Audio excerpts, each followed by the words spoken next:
Today, we're going to walk through compression as a therapeutic intervention. As we go, I want you to think clinically. When would you use compression? When should you avoid it? And how do you apply it safely and effectively? Compression works by helping move fluid out of the tissues and back into the vascular system. This includes both the venous and lymphatic systems. It also helps keep fluid within the vessels once it's there. When compression is applied intermittently, it can create a pumping effect that helps push fluid proximally. Pairing compression with elevation makes this even more effective. Another important effect is that compression helps control the size and shape of the tissue, although it can also increase temperature due to insulation. We use compression for a variety of clinical conditions. The most common is edema control, but it's also indicated for venous insufficiency, lymphedema, trauma, and prevention of deep vein thrombosis. It's frequently used alongside manual therapy techniques. We also use it for residual limb shaping and scar management. You may hear about compression for performance enhancement, but the evidence there is questionable. Venous insufficiency occurs when the valves in the veins, most commonly in the lower extremities, are not functioning properly. Normally, these valves help push blood back toward the heart against gravity. When they fail, blood begins to pool in the veins, especially when a person is standing or sitting for long periods. This pooling increases pressure within the venous system, which we call venous hypertension.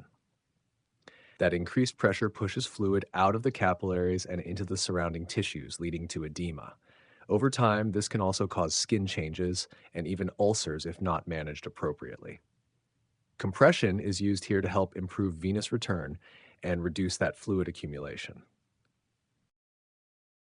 Lymphedema is a condition where there is a disruption or overload of the lymphatic system, which is responsible for returning protein-rich fluid back into circulation.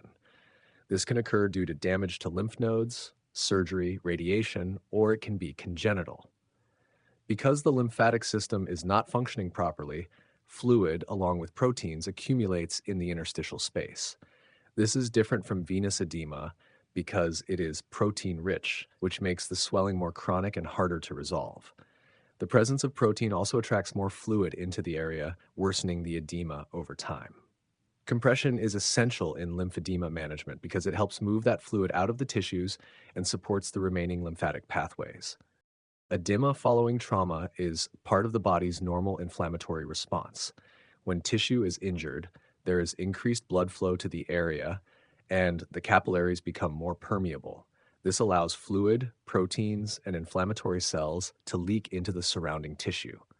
While this process is important for healing, excessive fluid accumulation can increase pressure in the tissue, limit movement, and delay recovery.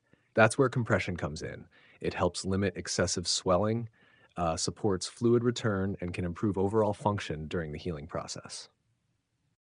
In the hospital setting, compression is often used to prevent deep vein thrombosis. This is typically done with intermittent compression devices that cycle on and off to promote venous return. You'll also see compression stockings, like TED hose, used for this purpose. The goal is to reduce venous stasis and improve circulation. After an amputation, compression plays a key role in shaping the residual limb. This is important to ensure the best possible prosthetic fit. Compression helps reduce edema and creates a consistent limb shape. Common methods include ACE bandaging and stump shrinkers. Compression can also be used to manage scarring. It increases skin temperature and prostaglandin E2 release, which stimulates collagenase activity. This can help break down excess collagen and reduce scar formation. There's also some thought that localized hypoxia contributes to this effect. Compression garments for scarring are often combined with silicone and can include sleeves, gloves, or even facial masks. You may see compression marketed as a way to enhance performance or recovery. While this is a popular idea, the evidence supporting it is limited. In fact, research shows that compression stockings do not significantly improve running performance or prevent muscle damage during events like marathons. So clinically, this is not a strong indication for compression use. When we're trying to control edema, we have a few main options: wrapping, compression garments, and compression pumps. The choice depends on the patient's condition, the severity of the edema, and their ability to manage the intervention. When we're considering compression, screening for contraindications is critical because in the wrong patient height, compression can actually cause harm. So let's walk through the major ones and, more importantly, how you would identify them clinically and through patient questioning. First, arterial insufficiency or severe peripheral arterial disease. This is probably the most important contraindication. Compression increases external pressure on the limb, which can further reduce already limited arterial blood flow. Clinically, you're looking for signs like cool skin, diminished or absent pulses, delayed capillary refill, and pain with walking or even at rest. When you're asking the patient, you might say, "Do you get pain in your legs when you walk that goes away with rest? Have you noticed your feet feeling cold or looking pale or discolored?" If this is suspected, compression may be unsafe. Next, local infection. If there's an active infection, especially something like cellulitis, compression can potentially spread the infection or worsen inflammation. You might see redness, warmth, swelling, and possibly fever. Ask questions like, have you noticed any redness, warmth, or fever recently? Has the area become more painful or tender to touch? If infection is present, you need to proceed with caution or defer compression depending on severity. Another one is blocked vascular pathways, such as an acute deep vein thrombosis. In this case, applying compression could risk dislodging a clot. Clinically, you might see unilateral swelling, warmth, and tenderness. You might ask, have you had any sudden swelling in one leg? Any recent surgeries, long travel, or history of blood clots? Then we have congestive heart failure or pulmonary edema. Compression can mobilize a large amount of fluid back into circulation, which the heart may not be able to handle. This can worsen symptoms like shortness of breath. Questions here might include, do you ever feel short of breath when lying down or walking short distances? Have you noticed swelling in both legs or sudden weight gain? Finally, fragile or compromised skin. If the skin integrity is poor, compression can cause breakdown or injury. You're looking for thin, delicate skin, open wounds, or a history of skin tears. You might ask, do you bruise or tear your skin easily? Have you had any recent wounds or skin breakdown in this area? So overall, your screening combines observation, palpation, and targeted questioning. The key takeaway is that before applying compression, you need to be confident that the vascular system can tolerate it and that you're not putting the patient at risk. When you're trying to determine whether edema is coming from a venous problem or an arterial problem, your clinical reasoning really starts with understanding the underlying physiology. Venous issues are a problem of getting blood out, whereas arterial issues are a problem of getting blood in. Edema is much more commonly associated with venous insufficiency. So that's your starting bias. If I suspect a venous cause, I'm looking for signs of fluid pooling. These patients often present with swelling that gets worse throughout the day, especially with prolonged standing.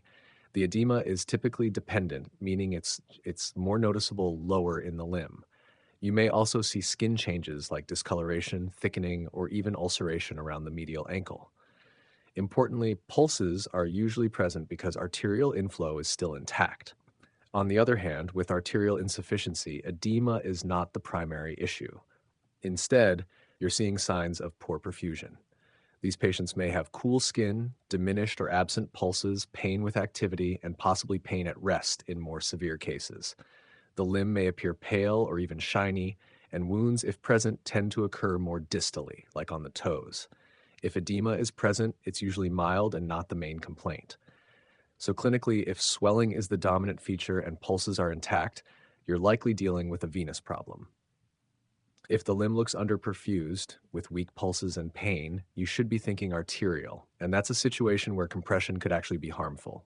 Bottom line, always check pulses and assess perfusion before applying compression, because mistaking arterial disease for venous edema can have serious consequences. When we talk about adverse effects of compression, it's not enough to just know they exist. You need to recognize them early and clinically. So let's walk through what each one actually looks like in a patient. First, arterial compromise. This is the most serious. A patient might report increasing pain, especially a deep aching or even burning pain that wasn't there before. When you look at the limb, you may see it becoming pale or even bluish, and it will often feel cool to the touch. Capillary refill may be delayed, and pulses may become diminished or harder to find. If you see this, compression needs to come off immediately. Next, nerve impingement. This usually presents as numbness, tingling, or pins and needles sensations. The patient might say something feels asleep or strange under the wrap. This often happens when compression is too tight over superficial nerves or bony areas. You may not see obvious skin changes, so patient report is key here. Then there's fluid overload, which is more systemic.